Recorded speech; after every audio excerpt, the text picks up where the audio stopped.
Love reading number 7. Sabi dito sa love reading number 7, nawawalan daw ng pagbibigayan kasi may mga maling gawa, no?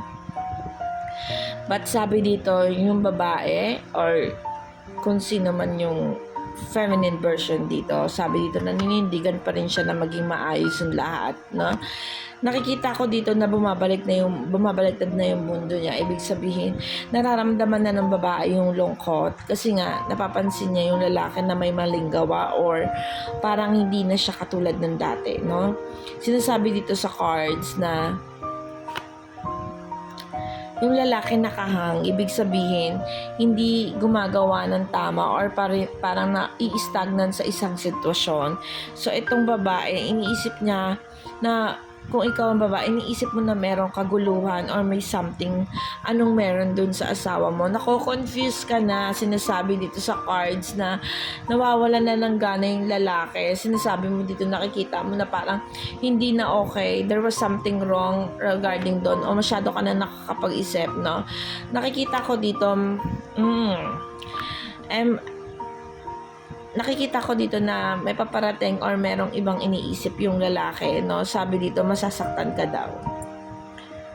No, sinasabi dito sa cards na kaya naman pala nagbago yung pakiramdam nitong lalaki dahil meron siyang ibang nakikitang ibang babae.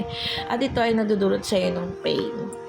Sinasabi dito sa cards na conflict, nagkakaroon ng conflict o kaguluhan dahil nga merong babae na nandyan na nakikita ko rito na may darating sa iyo yung mga bagay na panghihinayangan. Pero sabi dito kasi, regarding sa relationship sa inyong dalawa, nawawalan na ng pagkakaunawaan, nagkakaroon na ng trouble dahil hindi na nga katulad ng dati yung partner mo kasi nga may iba na siyang iniisip, may iba na siyang pinagkakaabalahan. Sinasabi dito nawawalan ka na ng ganang ilaban ito.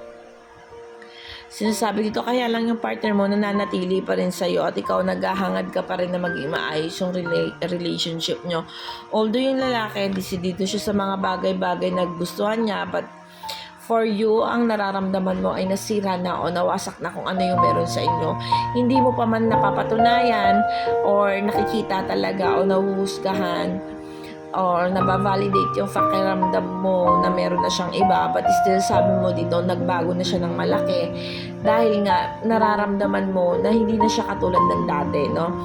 Nakikita ko dito sa cards na nasira kung ano na yung meron sa inyo. Sinasabi dito sa cards na nawawala na ng guidance yung relationship nyo, pero nananatili ka pa rin na naninindigan, no? Sa kabila ng pagiging maayos mo o paninindigan mo regarding dun sa relationship, ito naman yung partner mo na gumagawa ng hindi maganda para sa'yo, no?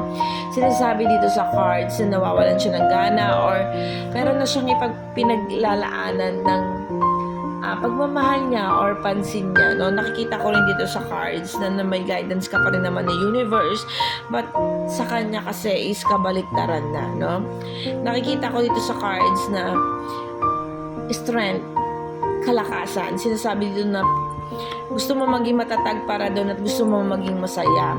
Pero sabi dito, hindi ka na daw napapahalagahan. Yung mga sacrifices mo o yung mga ibinibigay mo sa relationship, hindi niya na nakikita yon. Hindi niya na napapahalagahan. So loaded ka na, napupuno ka na. Sabi dito, nararamdaman mo, napupuno ka na. May betrayal card ka kasi. Kaya nangyayari ito dahil hindi magiging okay hanggat meron kasing nakasingit dun sa relationship nyo, no? Nakikita ko dito, may mga matutuklasan ka rin naman na bagay at nawawala na ng guidance na universe yung pagsasama nyo, pero ma-overcome nyo naman to, matatapos naman lahat ng pain na to, may pagtatapusan. Sinasabi rin dito sa cards na magiging maayos pa rin naman yung takbo kasi judgment, makakapag-desisyon kayo ng maayos at may new beginning naman po, no? Sinasabi dito sa cards na hindi na maibabalik yung dati and nagiging magulo. Sinasabi dito sa cards na mag-on off kayo, but still kasi meron pa rin kasing dapat kang matuklasan, no? So kung pag pinatawad mo yung partner mo, darating pa rin yung pagkakataon na mag-conflict pa rin, maguguluhan ka pa rin sa bagay na yun, no? Nakikita ko dito may romantic proposal, so magbabago, malilito ka, masusolusyonan yung mga problema ninyo, pero still may betrayal pa rin, no? Sabi dito, magkakagulo pa rin kayo. So, kung papatawarin mo siya dahil sa mga bagay-bagay na ganyan, sinasabi dito na magiging magulo yung sitwasyon nyo. Nakikita ko dito na may gustong lumayo o pagta-travel. No? Nakikita ko dito na masakit yung kalalabasan nitong relationship na ito kasi nga may mga maling gawa na. No? Sabi dito, hindi ko alam kung alam mo na kung anong meron sa asawa mo, but you need to find kung bakit nagiging stagnant yung relationship nyo. Bakit ganyan yung nararamdaman mo. Kasi nakikita ko dito sa cards na may mga bagay na hindi niya pinapaalam sa'yo. No? You need to check kung ano yung tumatakbo sa asawa mo kasi baka okay lang sa'yo na akala mo loyal pa siya but still hindi na kasi. So, this card said na imulat mo yung sarili mo regarding sa mga bagay na ginagawa ng asawa mo, no?